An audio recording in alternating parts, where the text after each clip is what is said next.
我哋一睇咧就會得呢個等於零，x 就等於3，咁 x 等於3咗，成個係零咗，咁 y 直接就等於，咁其實已經係知道個答案係 D 㗎啦。咁我哋都想 show A、B、C 係錯嘅。好，咁我哋就嘗試下爆開佢啦。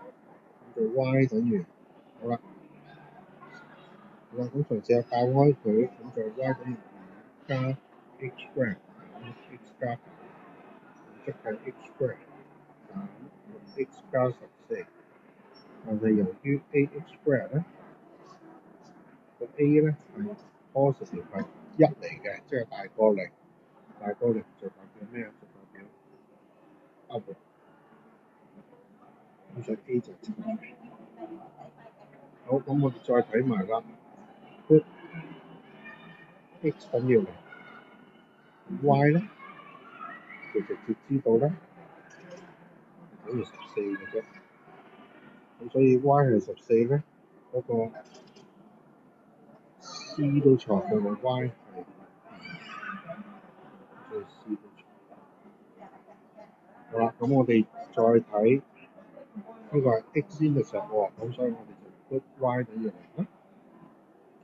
好啦，put 咗 y 等於0咧，就會係0等於加 x 減3除以2次，咁即係 x 減3除以2次咧，就等於負5。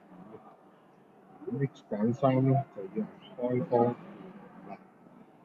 好，咁但係咧開方負5，即係3加減開方負5，咁就並不是3啦。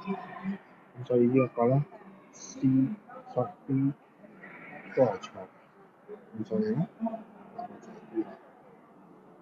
好啦，第11條，好啦，佢話 market price，所以 market price 就會係 MP 啦，就等於個 cost above 60%，所以 C 乘1加60%，咁即係 MP 咧就等於1.6個 C。咁跟住佢仲有咧就話有個 discount 喺個 market price 喎，咁所以 selling price 咧就會係 market price 乘1減25%，因為 discount 咗25%啦。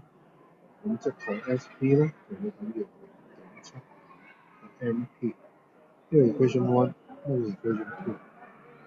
我呢個 profit 係104 profit 係代表咩？就係個 selling price 減翻個 cost。咁而 selling price 咧，我哋知道第二個條式咧就係0.75 MP。咁而 MP 咧，我哋再喺個 equation 1咧就知道係，我寫翻個解釋先。